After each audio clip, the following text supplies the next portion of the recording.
Boa noite para todas, todos e todes. Eu sou Carla Pintado, presidente da AGB, gestão 2023-2024. Gostaria muito de agradecer a presença de cada um e cada uma de vocês. E hoje, no dia 4 de outubro de 2023, é com muita honra que recebemos a nossa querida palestrante, psicóloga, didata, facilitadora, diretora da Escola Prater de Porto Alegre, escritora e minha querida mestra, Mirtes Gonzalez. E sem mais delongas, então, eu passo a palavra a Mirtes. Ai, legal. Bom, queridos e queridas, eu estou super feliz de estar aqui, né? Quero agradecer muito o convite que foi feito pela Carla, que também é uma pessoa que eu admiro muito, né?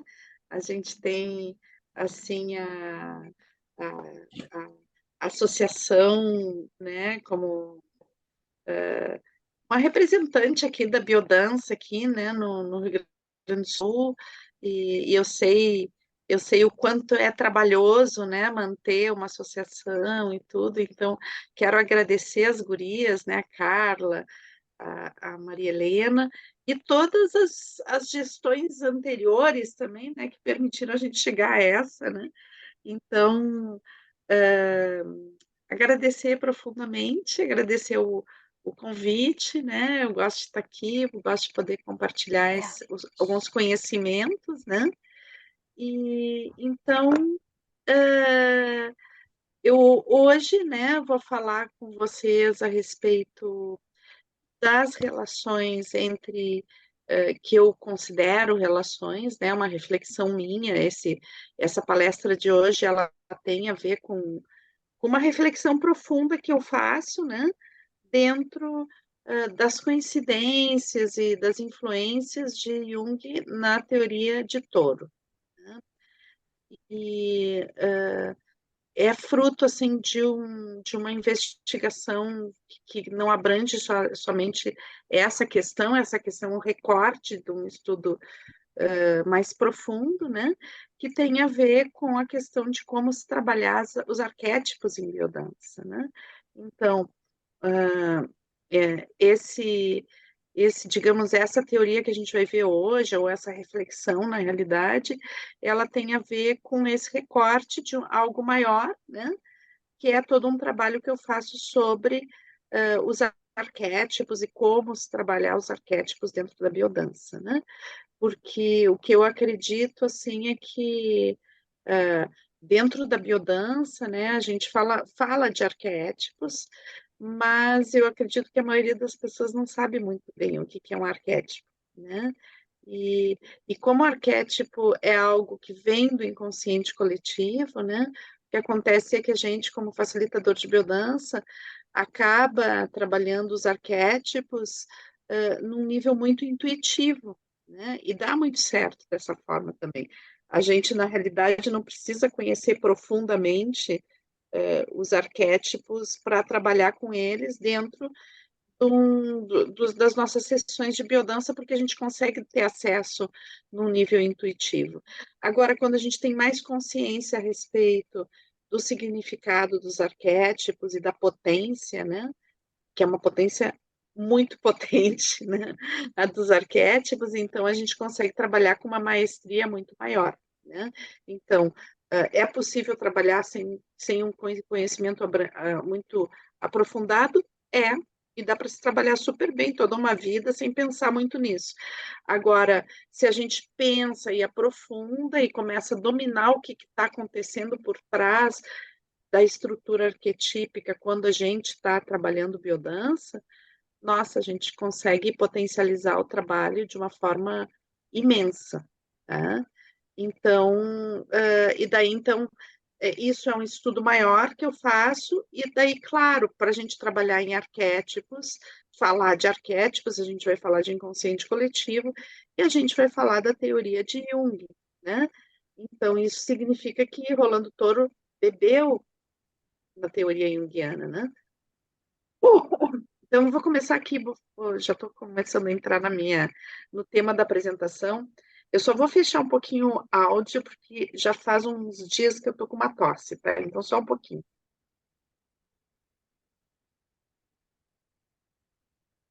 Tem que fechar para não ficar na gravação depois e não ficar enchendo vocês também, né? Buenas. Então, vamos lá, né? Então, na realidade, né, a forma como eu quero trazer as reflexões, né, tem a ver assim com uma coisa de sincronia. Quais são as sincronias ou qual é a dança que existe entre Touro e Jung, né? A gente pensar, a biodança trabalha a questão da dança, né? Como uma sinergia, então existe uma sincronia na realidade, assim como a gente faz uma sincronização rítmica, né? Existe uma sincronia em termos de Touro e Jung, e essa sincronia, se a gente pegar a palavra sincronia também do ponto de vista de Jung, né, também tem a ver com essas coincidências que não são tão coincidências assim. Né? Então, biodança é psicologia analítica, porque a psicologia que é desenvolvida por Jung, né, tem esse nome, os seguidores de Jung, a gente reconhece, né, porque eles sempre colocam que praticam a psicologia analítica, tá? Que não é a psicanálise. Lembrando, né, que Jung começa dentro da teoria de Freud, que é a psicanálise, né, e chega um momento que existe uma ruptura. Depois, se vocês tiverem interesse e a gente tiver tempo, eu posso explicar um pouquinho isso, mas eu não vou me deter nessas questões anteriores, né, porque senão a gente é capaz de não ter tempo para tudo, né, que é bastante, não são muitas lâminas, mas é bastante conteúdo para cada lâmina, no sentido de coisas que eu posso falar, tá? Para quem já conhece meu trabalho, eu não, minhas apresentações não têm muito texto, tá? Elas são mas eu gosto de trabalhar com imagens, e em cima das imagens, então eu vou desenvolvendo meu raciocínio. Então, aqui a gente tem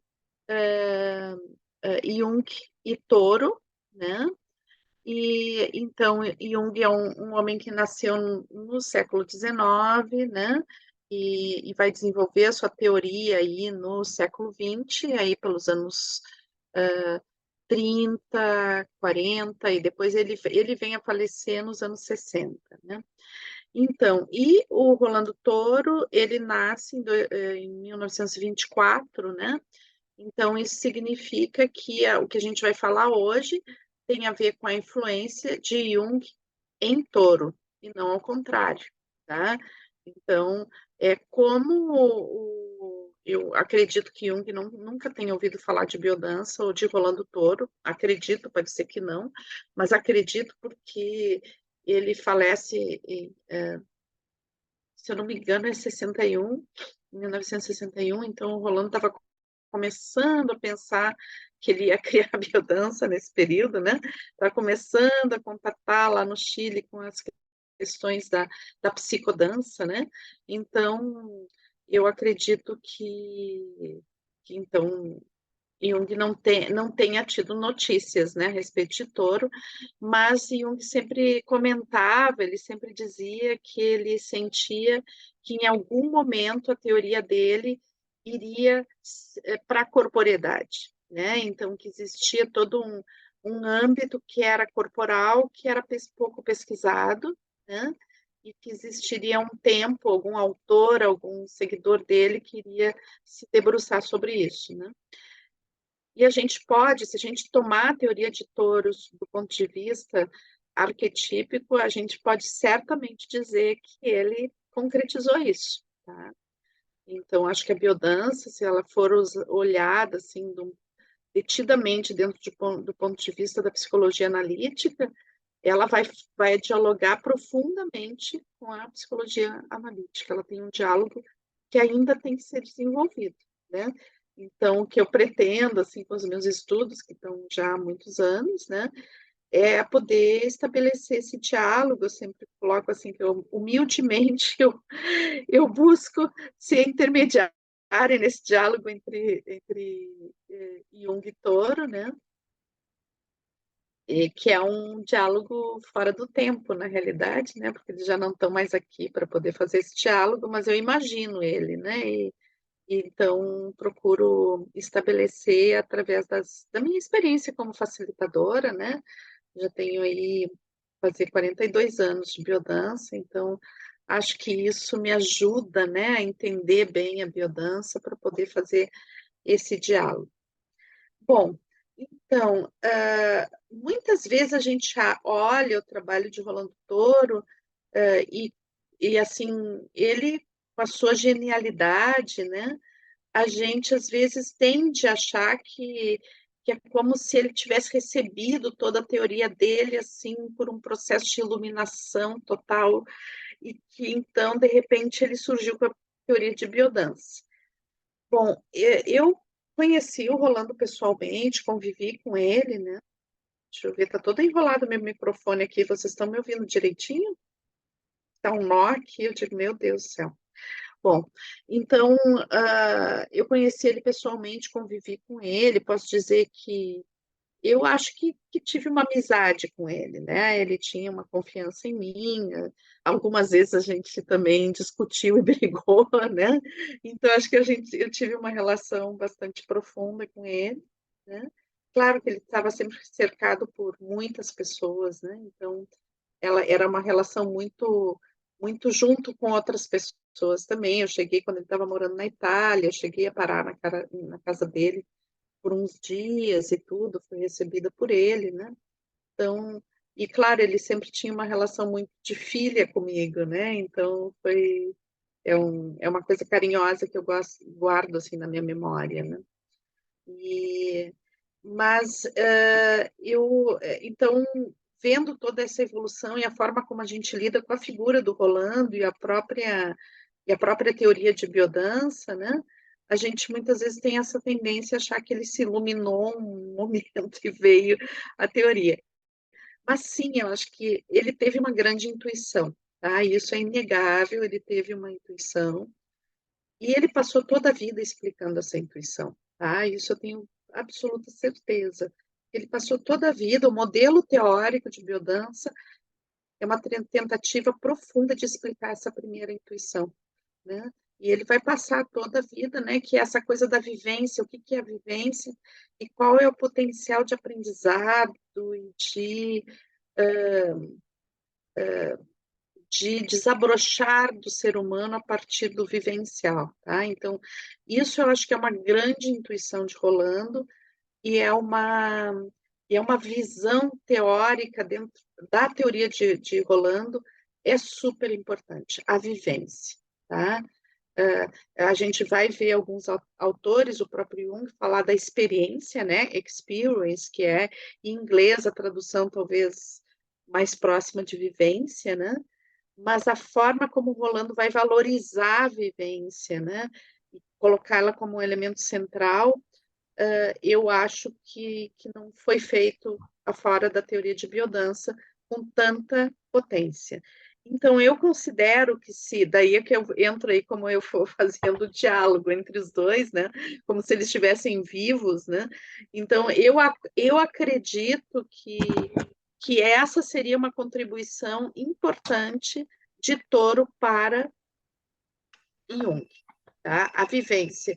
E eu tomo a ousadia de fazer essa contribuição, né? Então, eu faço esse diálogo e digo: olha, aqui a gente pode ver os arquétipos a partir da visão de Touro da seguinte forma, tá? Mas, de fato, né, eu acho que a influência que Jung teve sobre Touro não é uma influência desprezível, tá? É uma influência muito grande. Dentro da minha percepção, Jung foi um dos autores que mais influenciou Rolando Toro. Claro, isso eu gosto muito da escola, sou psicóloga, gosto muito da escola junguiana, né? Então, eu sou suspeita também para falar, tá? Mas eu acho, assim, me debruçando sobre os textos do Rolando mais do que os textos, porque a forma como o Rolando escreveu é muito sucinta, é muito objetiva e às vezes fica faltando um aprofundamento, né? Mas quando a gente começa a a mergulhar na teoria de biodança e depois de 42 anos de biodança eu continuo me surpreendendo e tendo milhares de insights com a teoria de Rolando, né? Então, que é muito complexa, é muito profunda. Então, daí tu começa a perceber, mas de onde é que ele tirou essas ideias, né? E daí tu começa a ver que não foi sentado numa montanha. Eu vou pedir, eu acho que a Ana, tu pode fechar teu áudio, que tu tá mexendo em um monte de coisa, tá fazendo 200 barulhinhos aí. Se Pode puder ser. fechar, eu te agradeço. Então, eu acredito que assim que ele teve influências muito importantes de Jung, né? Então, a gente não pode considerar um autor como o Rolando, um criador como o Rolando, de que ele fez tudo isso a partir somente de uma intuição, tá? A intuição foi poderosa, mas ele teve uma influência muito decisiva de alguns autores, e um deles eu acho que foi Jung, tá? E daí aqui eu vou explicar o porquê que eu acho, tá? Então, vamos ver a questão do inconsciente coletivo. A gente sabe que a biodança trabalha com 4 níveis de inconsciente, né? O pessoal, o coletivo, o vital e o luminoso, tá? Então, o inconsciente coletivo, né, é digamos, um extrato do inconsciente. A gente pode pensar, porque às vezes a gente olha os 4 inconscientes que o Rolando propõe e pensa assim, são 4 inconscientes, como se fosse assim um fenômeno do inconsciente dividido em 4 caixinhas. Não, o inconsciente é um só, né? Mas ele tem diversos aspectos que estão interlaçados, né? E estão em diálogo, né? E um dos aspectos, então, que o Rolando vai trazer é o inconsciente coletivo. De onde que ele vai tirar a questão do inconsciente coletivo? Isso é muito óbvio, né? Essa questão é super óbvia, é de Jung, porque Jung foi quem cunhou esse termo, né? Foi ele que criou o termo inconsciente coletivo, e, e esse inconsciente coletivo foi um contraponto, né, a Freud, né? Porque o Freud sempre ele fez o estudo dele, daí, é claro, o termo inconsciente pessoal, ele tem muito a ver com a teoria, digamos, com a percepção de Freud do inconsciente, tá? Se bem que aqui tem uma outra influência, quem vai chamar de inconsciente pessoal é Jung, né? Quem vai olhar a teoria de Freud e dizer assim, o inconsciente é pessoal é Jung. Então, também a terminologia inconsciente pessoal vem de Jung. Mas, claro, que aí o Rolando está muito influenciado pela teoria freudiana, mas a interpretação freudiana está muito afastada daquela de Rolando Toro. A interpretação freudiana, que tem a ver com a repressão dos instintos, ela coincide em alguns pontos com Rolando, né? Principalmente na formação da neurose, né? Da repressão da civilização, a civilização como um elemento de repressão dos instintos, né? Então, aqui a gente vai ver uma coincidência importante e uma influência importante de Freud sobre o pensamento de Rolando, né? Mas daí, o que o Freud, ele se deteve muito na trajetória de cada indivíduo, e ele achava que o inconsciente, né, ele tinha a ver com memórias intoleráveis, né? Ou com impulsos intoleráveis que aquele indivíduo tinha, ou que eram memórias traumáticas muito difíceis de, de lidar, né? Ou com impulsos que eram impulsos instintivos, né? De origem instintiva, que eram muito, digamos, não toleráveis pela cultura, então existia um mecanismo, vários mecanismos de defesa, né, que impediam que viesse a consciência, que a consciência tendia uma a ser destruída ou entrar num processo de colapso se tivesse contato com alguns conteúdos do inconsciente. Então, o inconsciente de Jung não, de Freud, né? Ele tem muito a ver com esses conteúdos que estão em nível pessoal, né? Mas é interessante que o Jung, o Freud, ele fazia análise de sonhos também, né? Ele, ele, eh, ele criou um método de livre associação, né? Que era um método de falar e tudo, mas, na realidade, também ele trabalhou com sonhos, e no início da relação de Freud com Jung, eles trocaram muitas correspondências falando sobre isso, sobre sonhos, e teve também momentos onde Jung analisou sonhos de Freud, Freud analisou sonhos de Jung, eles eram íntimos, eles eram amigos, né? Só que o que acontece? O Freud às vezes notava que vinham nos sonhos alguns fragmentos inconscientes, que ele chamava de resquícios arcaicos, né?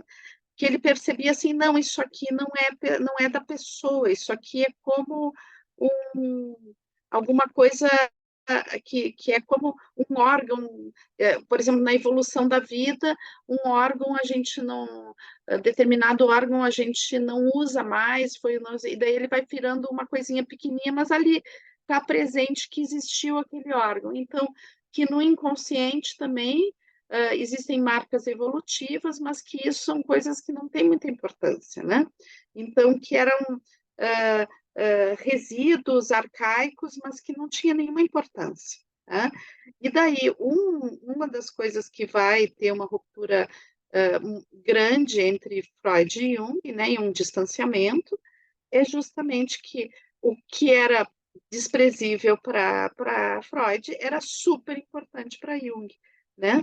Então, esses resíduos arcaicos, né, que Freud vai chamar de resíduos arcaicos, vai dizer que não é importante, para Jung é super importante, né? Então, o Jung vai vendo que as coisas que a gente sonha, né, os nossos sonhos, os mitos, os nossos devaneios, as nossas intuições, todo o universo mítico, as histórias que a gente conta e tudo, elas obedecem certos padrões, né? E esses padrões extrapolam a nossa vivência pessoal. Então, a gente muitas vezes tem sonhos com imagens que são muito potentes e às vezes podem ser, inclusive, coisas que a gente nunca viu, que a gente nunca experienciou, mas a gente tem acesso. Então, essas imagens, né, esses, essas intuições, essas coisas, às vezes vêm de um lugar, né, que vai extrapolar a nossa vivência pessoal. Então, o que para Jung, e aqui eu já vou dar uma tradução bem touro para o que eu vou dizer de Jung, por isso que aqui já começa o diálogo, né? Então, esse inconsciente que extrapola a experiência pessoal, né? Ele tem a ver com a vivência da humanidade, a história da humanidade, que a humanidade viveu de profundamente impactante. Né? Então, tudo que foi vivido pela humanidade com profundo impacto, né, faz parte do inconsciente coletivo. Não exatamente como um fato, a gente não recorda um fato, a gente recorda sensações, né? Sensações que a gente busca traduzir por imagens. Tá? E daí, então, surgem os arquétipos, essas sensações, né, primárias, essas sensações brutais, né, essas sensações que têm a ver com experiências que foram decisivas para a sobrevivência da humanidade. Né? São experiências que a humanidade passou e que marcaram profundamente. Então, eu sempre gosto de dizer que a humanidade, a maior parte da história da humanidade não se passou na história da civilização, ela se passou num período histórico chamado Paleolítico, é o período mais antigo e maior. Né? São centenas de milhares de anos de Paleolítico para 10 mil anos de civilização. Tá? Então, nós somos seres, ainda somos seres, e vamos talvez sempre ser seres paleolíticos, tá? Que vem, né, a nossa origem é essa, né? Os sapiens no Paleolítico já existiam sapiens, né? A história dos sapiens, nós somos sapiens, e foi muito dura a nossa história evolutiva, né? Nós somos uma espécie que teve que fazer muitas coisas importantes para se adaptar e sobreviver como espécie, né? Então, toda essa experiência, né, de sobrevivência, as nossas origens nômades, né? A necessidade, por exemplo, a humanidade passou por glaciações, né? Então, a necessidade de se proteger, a necessidade de dominar o fogo, né? De estabelecer diálogos profundos com os quatro elementos, né? Então, são experiências muito marcantes. A época que a humanidade ainda não sabia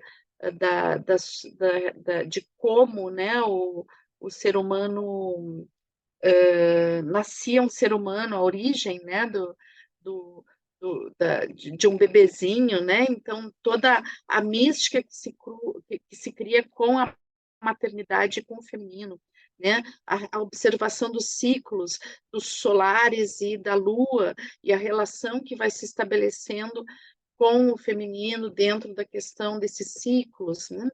Depois, passando com o tempo, né, com mudanças climáticas que houveram, né, sempre houveram mudanças climáticas, agora a gente está passando por uma drástica mudança climática que foi aumentada, né, pela nossa presença, né, pela presença humana no planeta e a forma como a gente marca esse planeta, mas sempre houveram mudanças climáticas que foram muito contundentes, vivenciadas de forma muito extrema pela humanidade, né? São épocas importantes e então uma dessas coincide com o surgimento da agricultura, por exemplo. Então existe todo um simbolismo, é uma experiência muito importante. Então a, a, os mitos que têm a ver com morte e renascimento, toda a simbologia de morte e renascimento tem a ver com a agricultura, né? Com o ato, se a gente imaginar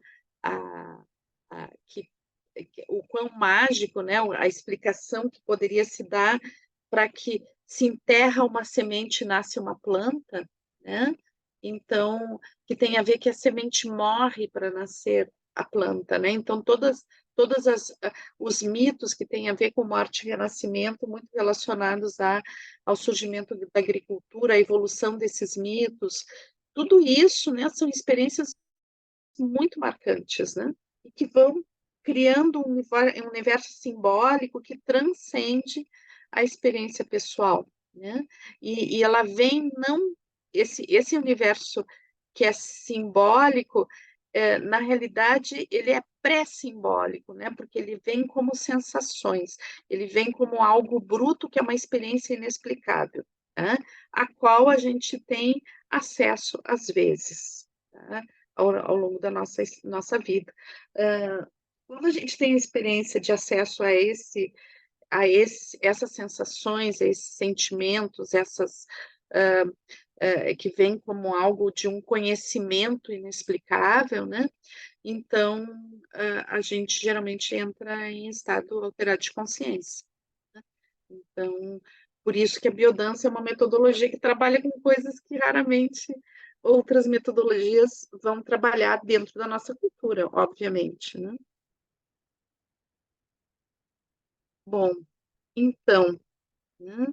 Eu falei para vocês que o arquétipo, então, são essas vivências profundas, marcantes, uh, super impactantes que nós, como espécie, e a própria vida, né, como manifestação, ela vem evoluindo plena de desafios evolutivos, né, plena de experiências contundentes, né, e que isso fica marcado no que Jung vai chamar de inconsciente coletivo. Né? E que essas experiências muito marcantes são os arquétipos. Mas eu coloquei para vocês que essas experiências que são muito marcantes, elas são marcantes, mas elas não têm um formato específico, inclusive, elas são difíceis de a gente conseguir traduzir em palavras, caso eu esteja num estado alterado de consciência e eu acesse essa energia, né? É difícil de explicar, né? Então, como a biodança trabalha sobre arquétipos, né? Às vezes a gente consegue fazer uma coisa muito difícil de fazer, que é entrar num estado alterado e tocar o arquétipo, tá? Que é uma coisa rara, muito difícil de fazer. Mas o que acontece, né, que a maioria da humanidade, né, e a gente também em biodança utiliza isso, busca traduzir o arquétipo numa imagem, né? Então, quando a gente diz assim, ah, Afrodite é um arquétipo, Zeus é um arquétipo, Iemanjá é um arquétipo, Pachamama é um arquétipo, a criança divina é um arquétipo. Pessoal, isso não são arquétipos, tá? Isso são imagens arquetípicas, ou seja, a gente utiliza uma imagem para traduzir, para tentar encaixar aquela, aquela experiência inexplicável. Então, ela vem através de representações arquetípicas, são imagens arquetípicas. Então, por exemplo, quando a gente faz a dança do tigre em biodança, né, a gente utiliza a imagem do tigre para entrar em contato com uma experiência arquetípica que vai além dessa imagem, tá? Então, essa experiência do tigre, né? Ela é acessada através da imagem do tigre. Não teria como chamar outra coisa senão tigre, mas ela é mais do que isso, tá?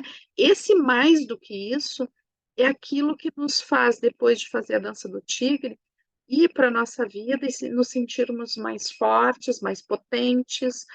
Parece que abriu algo que eu desconhecia de mim mesmo. Esse algo que eu desconhecia de mim mesmo é o arquétipo, tá? E não a imagem arquetípica, mas eu utilizei uma imagem arquetípica para conseguir entrar em contato com isso, tá? Então, dentro da teoria junguiana, se usa muito, né, muita imagem arquetípica para o trabalho da metodologia da psicologia analítica, né?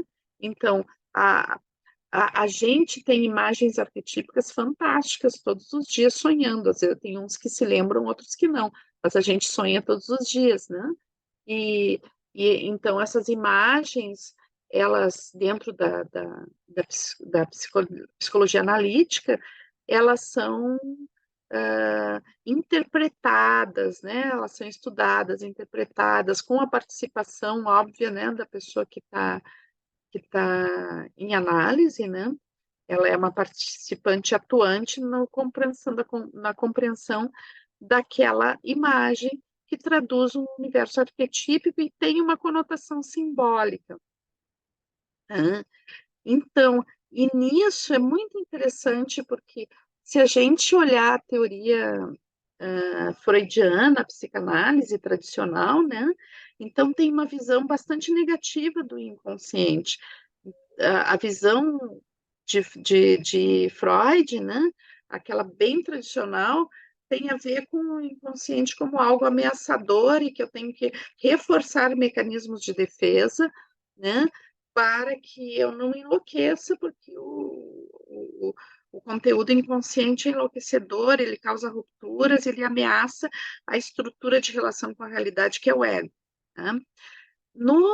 Na teoria junguiana, o inconsciente não é ameaçador. Ele tem um lado ameaçador também, né?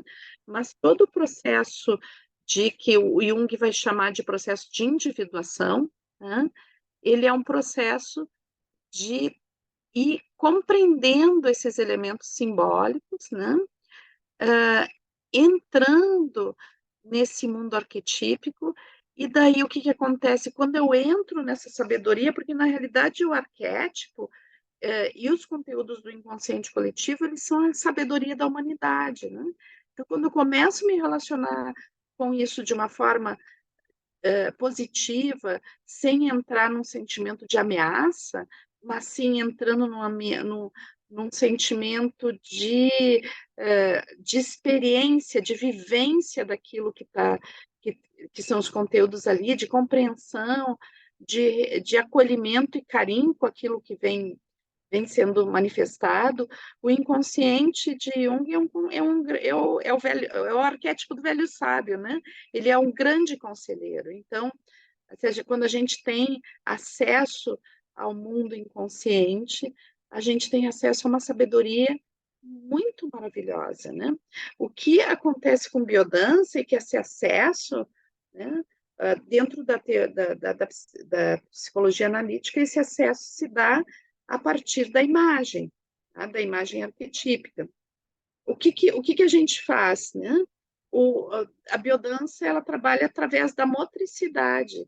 Isso é o genial, né? O genial uma das coisas geniais da teoria de Rolando Toro, né? E aqui é outro ponto que eu acho que se eles pudessem conversar, né? É, Toro poderia influenciar positivamente a Jung, né? Então, aqui eu, de novo, sirvo de intermediária para duas teorias que, né, de dois homens maravilhosos que não estão mais aqui para fazer esse diálogo, né? Mas, na realidade, em biodança, né, a potência do arquétipo se manifesta de forma motora, né? Então, a gente traz uma imagem que é através da consigna, né? Quando a gente dá uma consigna, a gente traz uma imagem arquetípica. A imagem arquetípica não é dispensada dentro da, da teoria de Toro, né? Não é dispensada. É o trato dessa imagem que é diferente. Na psicologia analítica, então, a gente vai ver um trato mais interpretativo. E no trato da biodança, né, a gente vai ver a utilização da imagem arquetípica como via de acesso dentro de uma consigna, né, para o elemento arquetípico. Além de que, tá, que eu acho que é uma coisa que isso eu tenho sugerido para o pessoal que trabalha com semântica musical, que seria muito interessante a gente entender a música como imagem arquetípica, né?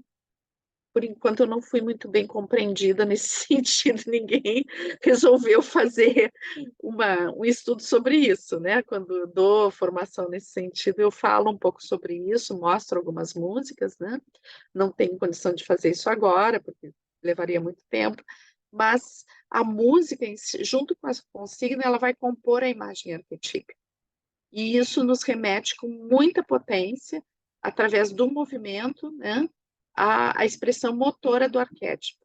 Quando a gente faz a expressão motora do arquétipo, isso é muito interessante, pessoal. A gente transcende a dimensão da imagem. A gente atinge a energia arquetípica pura. E é muito potente isso, tá? Acontece todas as vezes? Não. É só às vezes que acontece, tá? Em momentos muito específicos, muito, né, que a gente sabe quando uma vivência foi muito forte e transformadora. Quando a gente sabe que aquela vivência foi muito forte e transformadora, é porque a gente mergulhou no arquétipo, tá? Então, né, o que que eu sinto, assim, que a biodança contribui muito para a teoria de Jung, né, poderia contribuir, né? Existe uma possibilidade de diálogo e ela traz a vivência como uma possibilidade de penetrar essa energia arquetípica, de incorporar essa energia arquetípica, né? Então, só que, né, daí a gente vai ver uma outra influência de, de Jung para Touro, né? E aqui, o que que acontece?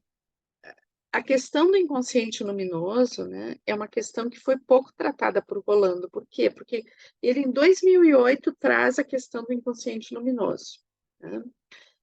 E em 2010 ele falece, né? Então ele teve pouco tempo para desenvolver essa teoria, tanto que ela não aparece no modelo teórico de biodança. Né? É a grande incógnita dentro do movimento de biodança, onde se coloca o inconsciente luminoso dentro do modelo teórico. Bom, então, o que que acontece, né? Se a gente pegar, porque o Rolando, ele não deixa claro de onde é que ele tira isso, tá? Ele nunca deixou muito claro. Mas, claro, a gente começa a estudar, eu acho que ele não deixou claro, porque não teve tempo de deixar também, né? Não é que ele ficou escondendo alguma coisa, ele simplesmente não teve, acredito, né, que ele não tenha tido tempo de explicar, de desenvolver, mas foi uma grande inspiração. Então, o Rolando, ele dizia assim, que o luminoso é essa grande, essa expressão humana profundamente impactante, né? De integração, de amorosidade, é o que, na realidade, o luminoso seria o que nos torna humanos mesmo, né? Porque não basta ter uma genética humana para ser humano, né? Então, essa capacidade de transcendência, de conexão cósmica, de de amorosidade, de empatia, né? Então, que isso, né, que é o mais majestoso e maravilhoso do ser humano, que é, dentro da nossa cultura, super reprimido, a ponto de se tornar um elemento inconsciente. Né? Mas, de onde vem esse termo? Né? Então, o termo luminoso, a gente fazendo uma pesquisa, a gente vai achar ele tratado pela primeira vez lá no início do século XX por um cara, um alemão, que ele fazia estudo das religiões. Ele era um pastor protestante, mas ele rompeu com a igreja protestante porque ele era bem rebelde e ele via que em várias religiões existiam estados de êxtase. Então, ele saiu pelo mundo pesquisando os estados de êxtase. Né? E daí ele dizia que toda vez que as pessoas entram nesse estado de êxtase, elas têm uma experiência luminosa. O que que ele queria dizer, né? O nome dele é Rudolf Otto. Né? E daí, então, o que que ele queria dizer com isso? Que as pessoas tinham uma experiência que não era nominável, que elas não conseguiam descrever. Né? O que que o Rodolfo Otto está falando, né? Quando ele diz que a pessoa tem uma experiência de grandiosidade, uma experiência inabarcável. Ele dizia que era uma coisa tão grande que a pessoa não conseguia abarcar, né? E que era inexplicável, não tinha palavras para explicar. Do que ele está falando, pessoal? Está falando da vivência, né? Ele está falando de vivência, o Rodolfo Otto. Né? E daí o que acontece? Lá pelos anos 20, 30, né? O, mais dos anos 30, tá? O Jung, né? Tinha uma colaboradora de Jung que fazia anualmente um encontro, né? Um encontro de grandes pensadores com o Jung. Né? Então, eles viam assim as pessoas que estavam, assim, não dentro da psicologia necessariamente, mas pensadores, filósofos, antropólogos, sociólogos, né, das mais diversas áreas de conhecimento e que estavam assim com contribuições importantes. Então, eles faziam os encontros, eram encontros lá que se chama Encontros de Éranos, que era um local na Suíça, bem pertinho da Itália, né, dos lagos lá da Itália, onde depois até Rolando foi morar nessa região dos lagos, mas na parte italiana, né? E daí, então, o que acontece? Nesses encontros, um desses encontros, Rudolf Otto foi, né? E daí ele conversou com Jung. E daí, o que a gente vai encontrar? Que nos textos junguianos começa a aparecer a palavra luminoso. E o que quer dizer o luminoso para Jung? Né? Quer dizer que a experiência do arquétipo é luminosa, o arquétipo é luminoso. Então, daí a gente vai ver uma conexão. Né? Então, isso é uma opinião minha. Eu acho que a questão do inconsciente luminoso é uma influência, novamente, de Jung. Né? Obviamente que Jung não chamou de inconsciente luminoso. A terminologia é de Toro, né? E o entendimento do luminoso como grandiosidade do ser humano é de Toro. Mas o entendimento de que o luminoso é a experiência arquetípica, né, é de Jung. Então, aqui eu vejo que existe uma coincidência importante de a gente pensar a respeito, né? Eu acho que Jung fez uma influência mais marcante do que a gente imagina no pensamento de Touro, né? E eu acho que é importante a gente pensar isso e estabelecer esse diálogo. Depois, outro aspecto que eu acho bem importante dentro da teoria junguiana, e que a gente bebe um pouco disso, mas que a gente poderia beber mais, tá? É todo o estudo de alquimia. Tá? Então, a alquimia é um estudo antigo, tá? Muito antigo. A alquimia é uma prática muito antiga. Ela vem, a gente vai ver os primeiros alquimistas lá no Egito Antigo, né?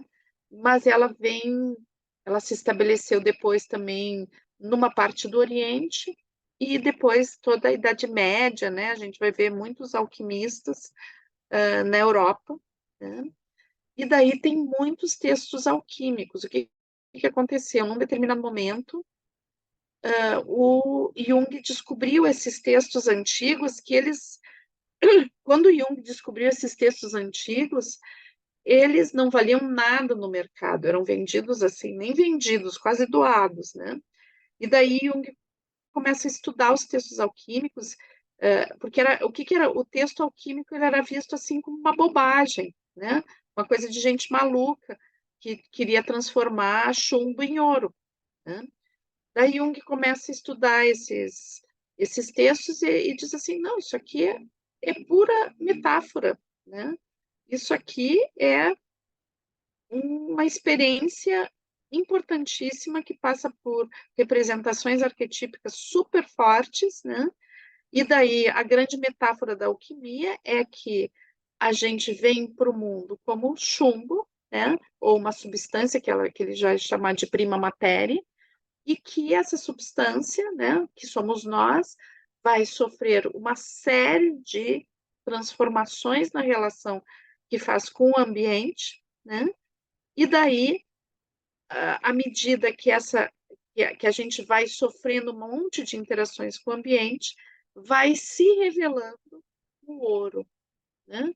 Então, na realidade, o Jung descobriu que os alquimistas eles falavam de um processo, de um caminho de transformação, de um caminho de integração, que eles utilizavam toda uma simbologia para falar desse caminho, mas que na realidade eles não queriam transformar chumbo em ouro, né?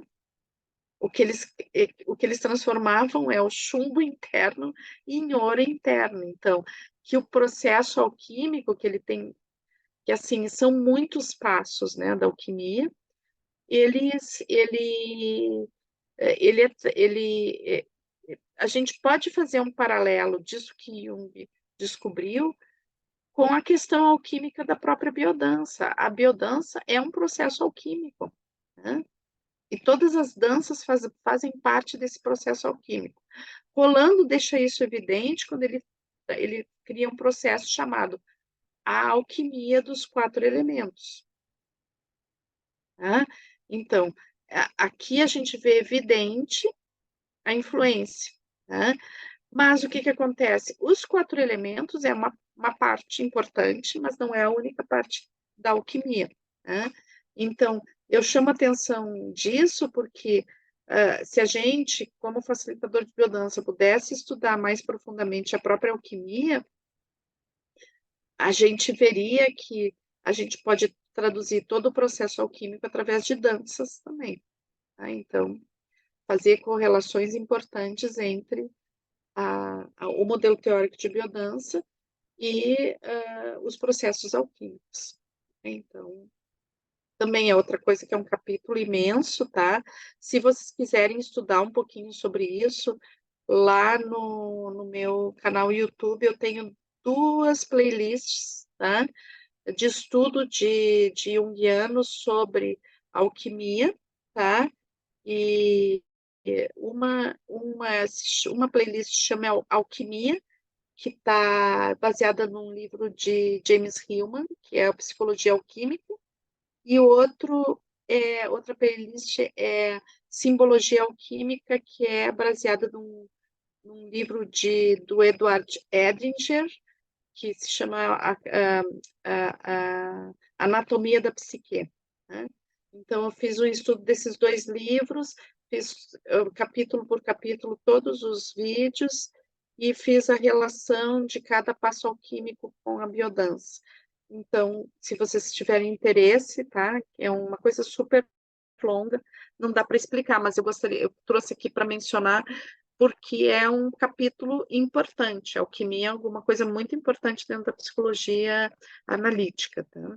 Todo o processo da psicologia analítica pode ser visto através da alquimia, e eu acredito que sim, que a biodança também pode ser vista através da alquimia, né? Daí, outra coisa super importante de a gente ver, né, e que talvez seja um ponto de tensão aqui, tá? É um ponto de tensão que a gente vai ter entre Touro e Jung, né? Porque a visão de Touro, né, da alma, né?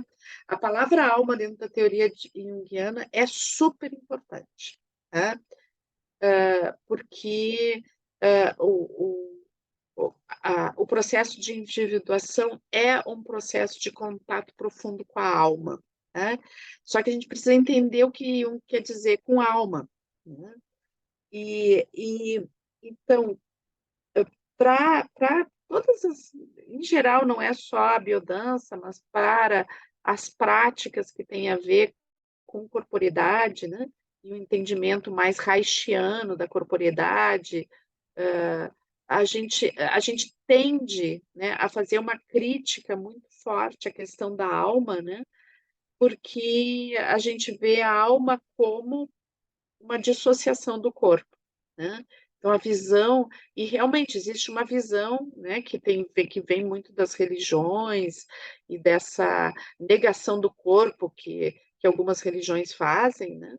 Então, que historicamente a gente vai ver que historicamente tem uma coisa que vai fazer uma dissociação corpo-alma, né?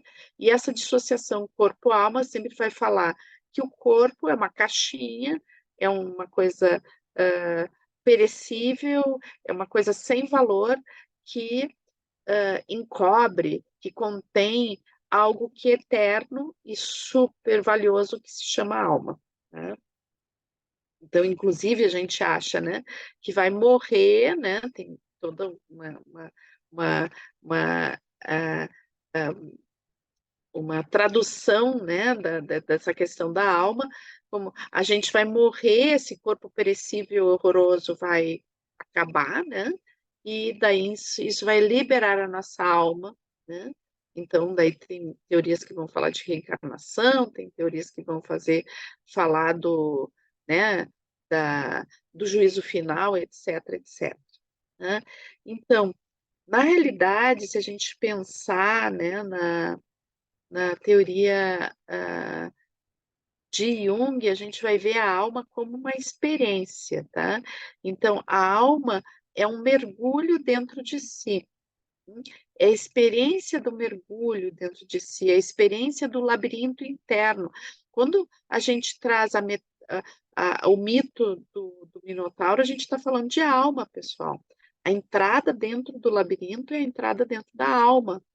E é muito interessante, dentro de um desses livros que eu coloquei para vocês, que é o Psicologia Alquímica, né, do, do James Hillman, ele tem uma passagem do livro que ele vai falar da alma, né?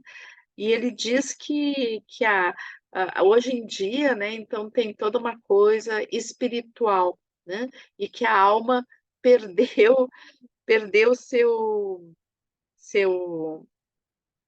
digamos, o seu lugar, né, de ênfase.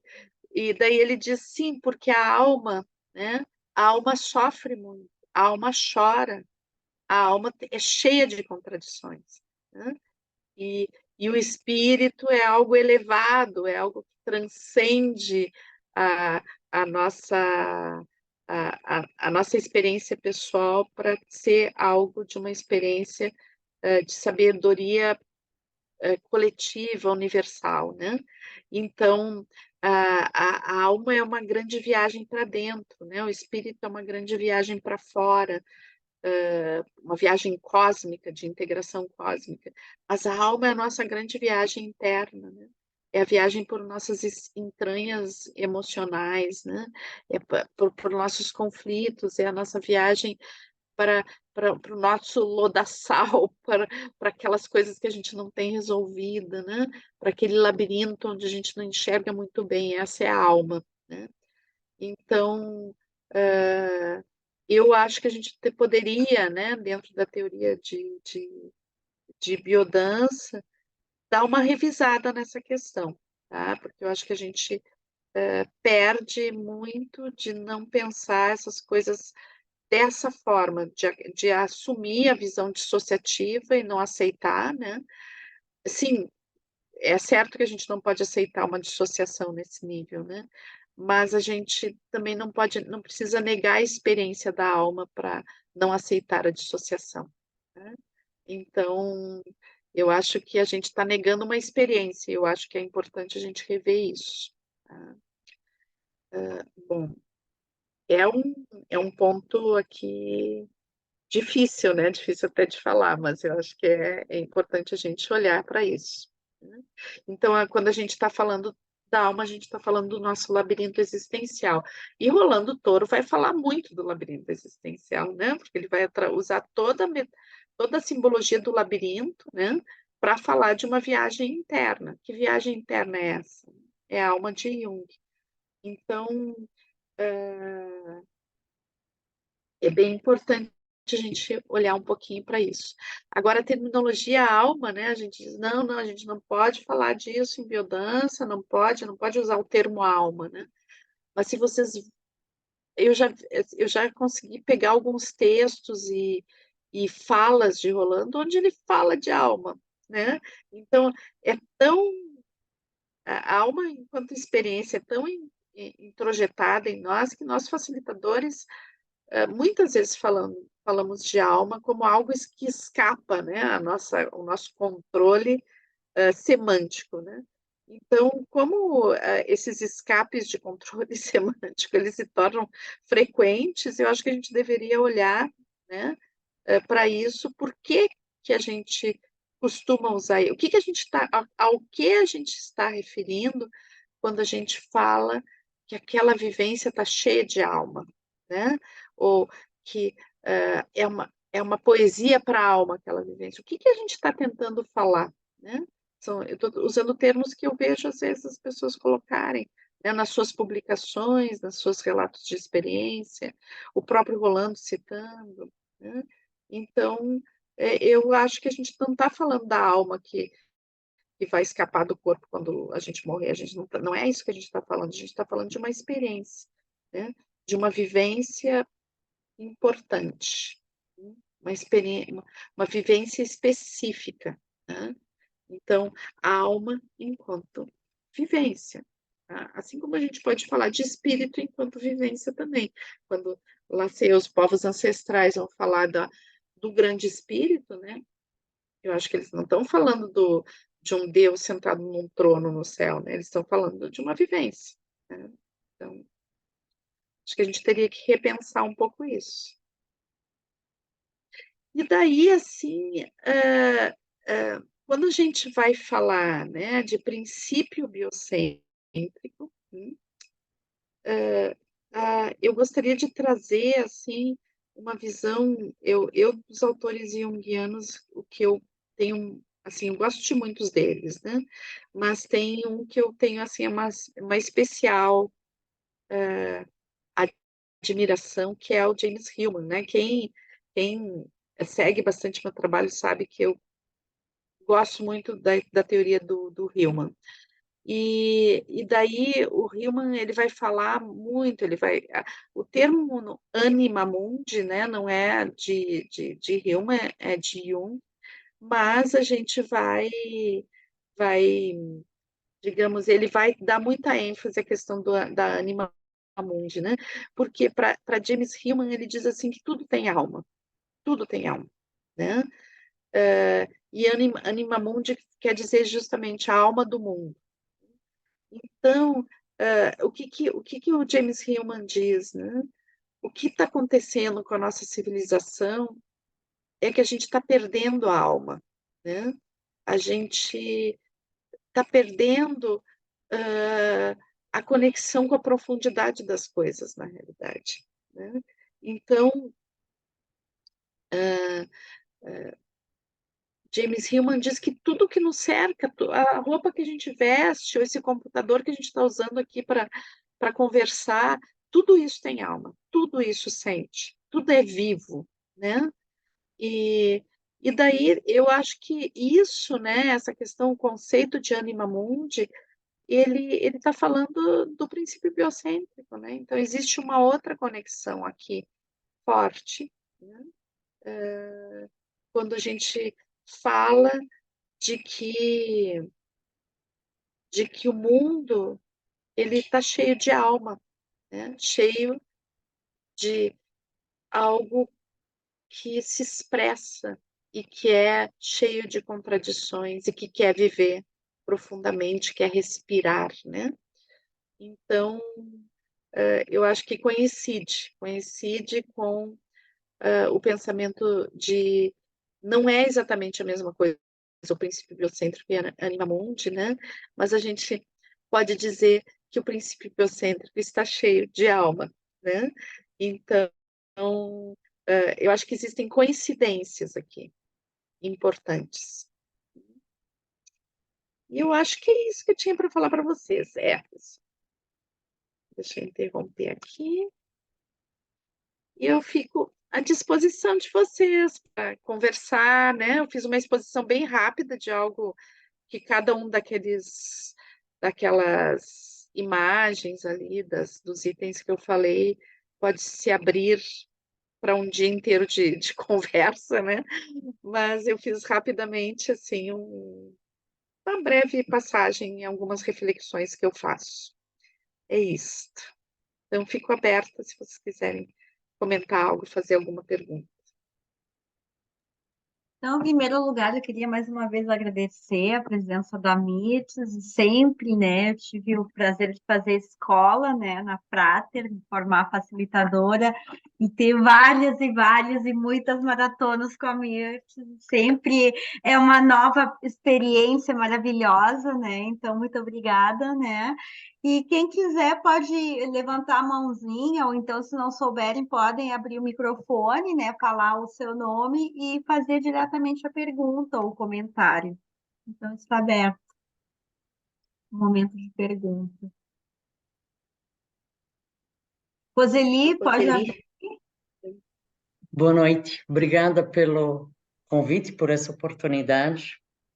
Eu tenho pensado uma coisa, Mirtes, e vou aproveitar para perguntar para você em relação aos sonhos, não é? uhum, O, o Jung tem a técnica da amplificação, não é? Nos uhum, sonhos. uhum, Eu penso, o sonho, quando vem a mensagem do inconsciente para a consciência, já simbólica, mas vem trazendo a mensagem. Se a tem gente trazendo uma consegue mensagem. interpretar Uhum, e, e amplificar para um mito, para um símbolo, nós podemos utilizar as danças, os arquétipos, as danças arquetípicas, as posições geratrizes, para fazer a mensagem que vem do sonho, através do sonho, para pôr na corporidade e trazer essa força.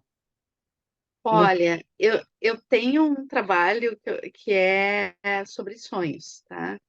Trabalha dentro da biodança, né? Buscando o sonho como expressão arquetípica. Dá para a gente fazer esse tipo de trabalho, né?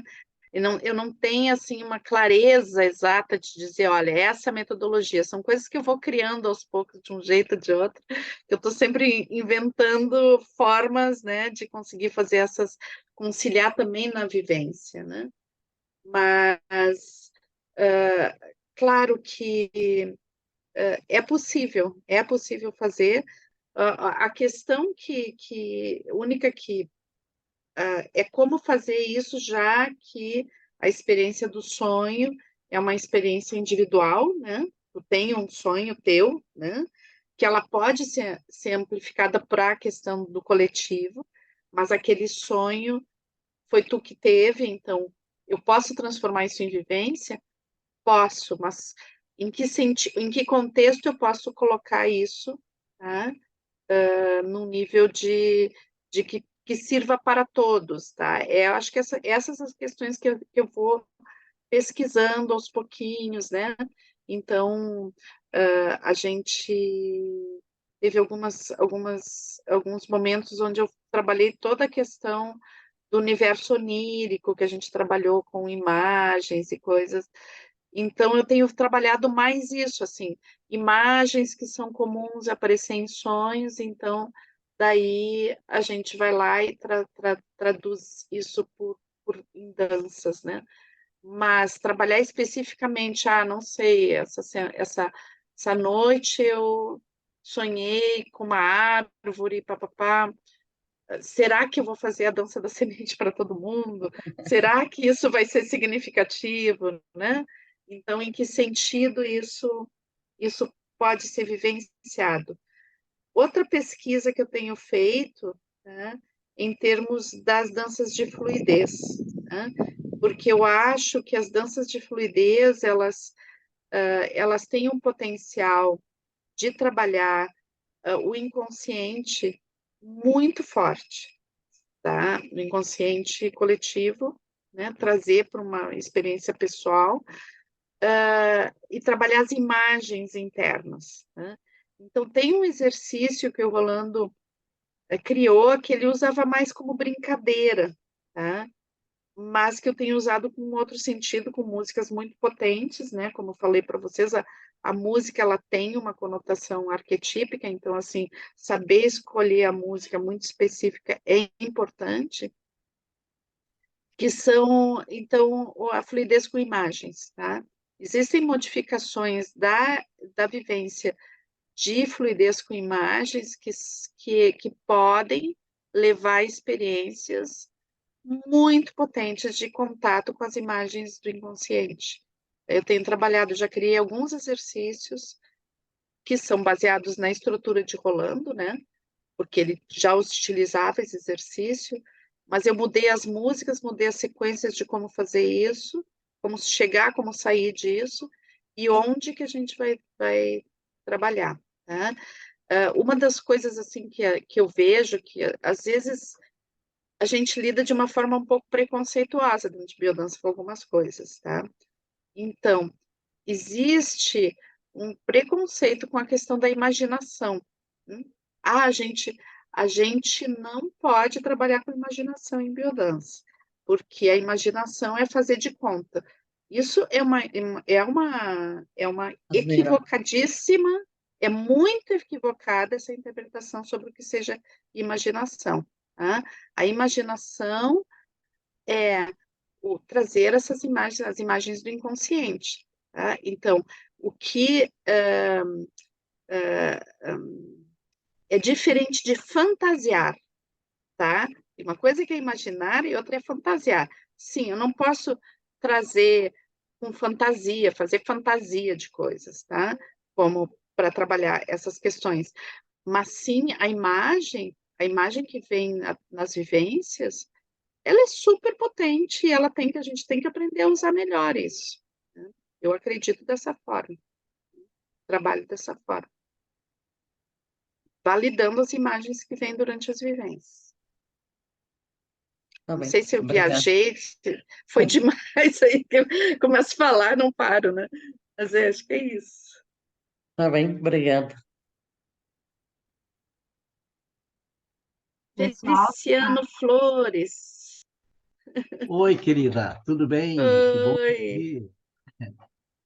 ouvir. Gostei muito de trazer o tema da alma, Me parece que o problema da dicotomia que o Rolando levanta é exatamente aquela ideia de que a alma é uma entidade que habita o nosso corpo e quando a gente Exato. morre, vai para o céu ou para o inferno, Aham. dependendo de como a gente foi. Na verdade, a alma, na visão junguiana, eu diria assim que é a essência, né? A nossa essência mais profunda. E as experiências de êxtase nos levam até a encontrar essa essência. E aí, uma coisa que me veio agora também me coloca para Eles pensar querem é flores. alma e identidade. Como é que a gente relaciona isso? Mas não é para conversar agora sobre isso. É, Você também trouxe o aspecto da alquimia, né? estamos na Todos aqueles processos estação rubedo, gaúcha, né? etc., poderiam ser trabalhados muito bem também dentro da biodança, né? Sim, Explicar certamente. todo esse Certamente. processo de transformação, né? O casal alquímico, tudo aquilo, a Terezinha que sabe dessas Exato. coisas. Exato. Não, É. só vi por cima assim. Então é um tema bastante interessante para a gente também aprofundar. E agora tu me traz o problema das imagens, né? Que Uhum. eu também estava com temor, porque eu às vezes faço nas minhas maratonas de aspectos biológicos, a pessoa imaginar o mundo que está criando, um novo mundo. Em vez de fazer a Uhum. dança de Brahma, a pessoa senta, fecha os olhos, imagina o seu mundo e depois dança esse mundo. Então, aparecem coisas impressionantes, como agora, Uhum. há pouco, em Brasília, a pessoa viu tudo em cores, todo o mundo dela é tudo em cores, as crianças eram azuis, o céu era, não sei, uma coisa maravilhosa, que eu disse, tem que escrever isso, você tem que escrever. Então, eu acho que também é um aspecto que a gente tem que tirar fora, assim, o preconceito, né? E revisar isso aí, né? Eu Porque acho que são sim. instrumentos importantíssimos no nosso trabalho. Muito É porque obrigado. parece assim que, né, Feli, assim que a sensação que eu tenho é que é como que a gente faz isso, mas a gente não assume que faz, tá? Por exemplo, quando a gente trabalha uma dança super potente, se chama dança do ser ausente. É imaginação, pessoal. É imaginação, mas não é fazer de conta que existe alguém ali contigo. Não é fazer de conta, não é fantasiar, mas a imagem é de uma potência que tu vivencia a presença da pessoa. Isso é tão transcendente que às vezes a gente faz a dança para alguém e a pessoa te telefona depois, né? É muito Uhum. forte isso, né? Sincronicidade Então, do... é, então, assim, eu acho que são coisas que a gente tem que assumir melhor, né? Eu já vi falarem muito mal da imaginação dentro de biodança. Eu simplesmente não concordo com isso. Outra coisa que também eu acho que tem que revisar, que muitas vezes tem texto, inclusive, do Rolando sobre isso, dizendo assim, ah, o, eu não concordava com o Jung porque ele, a teoria de Jung é solipsista, por causa do processo de individuação, mas isso é uma interpretação equivocadíssima. O processo de individuação não é um processo solipsista, pessoal. Não é. Então, assim, uma interpretação equivocada. Né? Não A é. gente poderia dizer, né, Mirtz? Poderíamos dizer que a vivência é solipsista, porque se ela acontece comigo, Claro. acontece no grupo, acontece em mim, né? Então é só única. Né?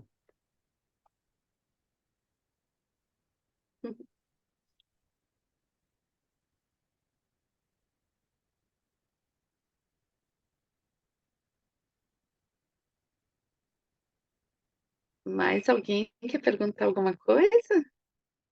Vamos Colocar aproveitar algo? que a Camila está aí.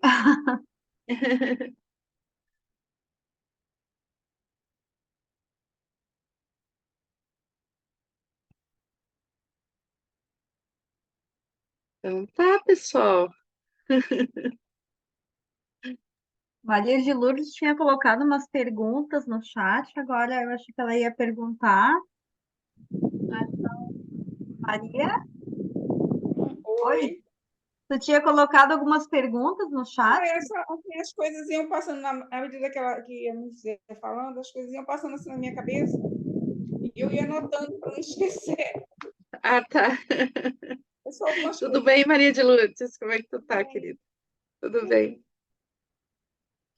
Pessoal, eu posso falar duas coisinhas de trabalhos que eu estou fazendo, Carla, se de repente o pessoal tiver interesse. Claro, gente, eu quero, antes da Mirtes fazer essa propaganda, quem não conhece ainda o canal da Mirtes Gonzalez no YouTube, é um material, assim, de excelente qualidade, vale a pena, assim, ó, se vocês não conhecem, depois que saírem daqui, vão lá, curtam, se inscrevam no canal, porque, olha, vocês vão ter muitos vídeos maravilhosos para aprender, tá? Eu vou deixar a Mirtes falar, pode falar, Mirtes. Já está com.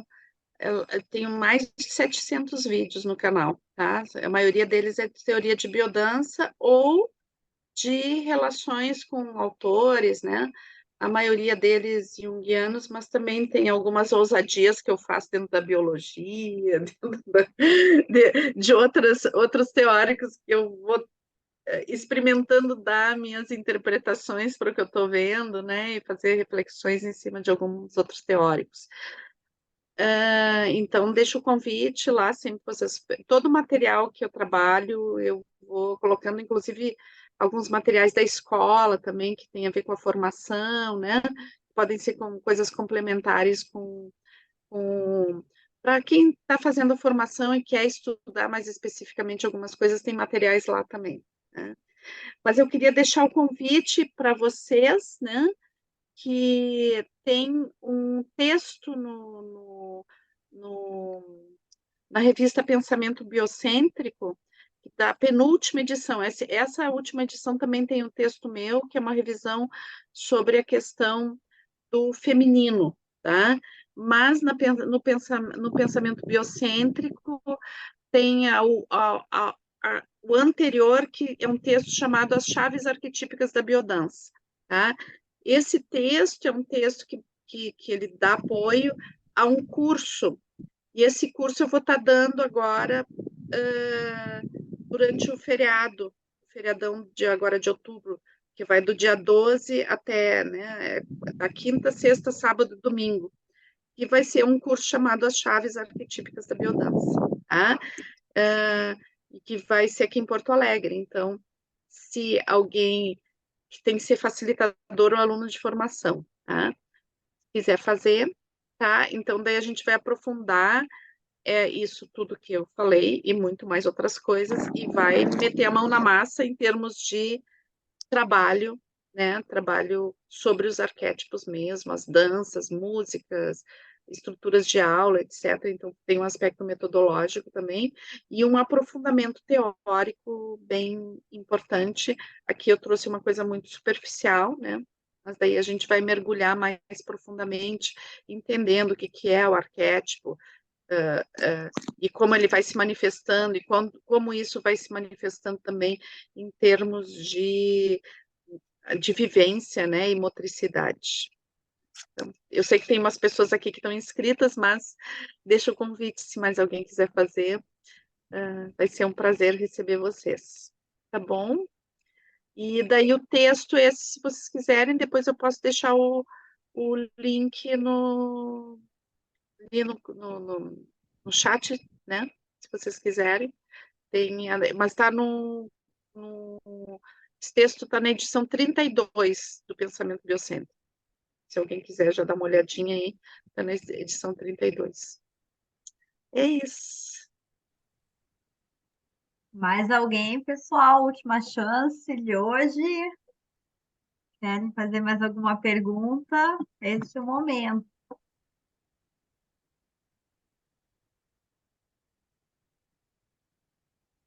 Bom, então acho que nós vamos encerrando por aqui. Obrigada. Mais uma vez, então, em nome da GB, quero agradecer a presença da Mirtes e de cada um e cada uma de vocês. E peço, né, quem não se inscreveu ainda no canal, né, que se inscreva, que acompanhe aos pouquinhos. A gente está começando a organizar um canal, né, com os eventos virtuais. Daqui a pouco a gente vai fazer algumas outras coisas. Também, muito obrigada. Tá bom, obrigada, pessoal. Obrigada pela presença de todos. Obrigada pelo convite. Estou à disposição de vocês, tem lá o Instagram também, aqui no grupo, né, ficou eu estou no grupo, então ficou meu telefone ali também, se alguém quiser em algum momento contatar, estou à disposição, tá bom? Eu queria fazer uma pergunta, mas é assim, não tem Então, nada a ver com tem que abrir o microfone, porque a gente não consegue ver. Então, passa, vamos lá. tá aberto. Tá certo. Tem a ver com biodança, mas é assim, uma coisa mais específica. Eu queria saber de vocês, assim, como é que está o pessoal da biodança com relação a tudo que está acontecendo aí no Rio Grande do Sul. Eu queria saber se tem alguém afetado, se vocês estão sofrendo assim na pele a história toda. Em relação às enchentes, seria isso? Enchentes, eu acho que sim. Inventando essa coisa toda aí, eu fico imaginando como vocês estariam.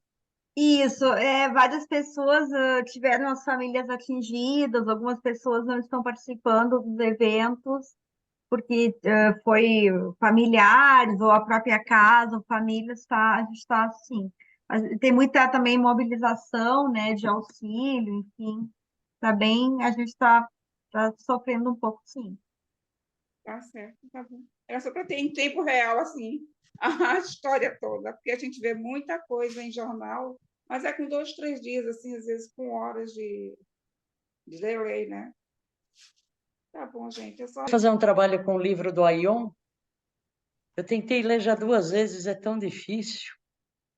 Como é o nome do livro? Aion. Ah, sim, sim. Olha, Já tentei 2 vezes. quem É sabe. um pedido, sugestão, pedido. Olha, durante a pandemia eu fiz muito isso, né? Porque daí eu chegava a fazer, eu estava com 5 grupos de estudo e eu fazia a leitura de 5 livros diferentes e fazia vídeo para todos os grupos, era uma loucura. Agora eu não estou conseguindo fazer, porque eu estou fazendo trabalhos, né? Estou trabalhando já no presencial bastante, né? E daí, mas quem sabe, fica a sugestão, né? Pode ser. Eu cheguei a selecionar esse livro para pensar em fazer, mas daí começou a diminuir a pandemia, e daí eu deixei, né? Mas quem sabe? Vou deixar anotadinho. Tá bem. Obrigada pela sugestão. Obrigado.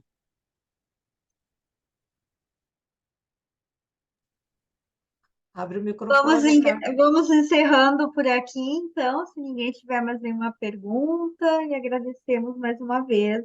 Obrigada. Tchau, tchau. Tchau. Tchau. Tchau. Obrigada, tchau. Obrigada, muito bom mesmo. Ótimo. Obrigada. Boa noite. Maravilhoso. Tchau, pessoal. Tchau, tchau. Tchau, tchau. Muito bom, maravilhoso. Adorei. Saudade, Aninha. Oi, querida. Saudades também de todos.